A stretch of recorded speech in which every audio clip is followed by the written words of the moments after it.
Aleyküm tuğanlar, bizge shunday bo'lgan marojnoy apparatlar kelib tushdi. Arzonlari 75 ming so'mdan boshlab, tryoxfaska 230 ming so'mgacha boshlanadi. Nansi 90 ming so'm bo'ladi. 2,5 kilovat bo'ladi. 1 soatda 30 litr marojnoy tayyorlab beradi.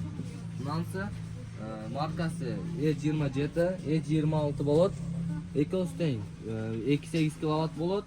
1 soatda 48 litr marojnoy tayyorlab beradi. Nansi bo'ladi. Jennosh deb qo'yishadi. Smeslar ichida qolaveradi, kechinda dag'i turaveradi. Nansi muzdabcha. Bunisi 3 kilovat bo'ladi. 1 soatda 60 litr marojnoy tayyorlab beradi. Nansi tryoxfaska bo'ladi. 230 ming so'm bo'ladi.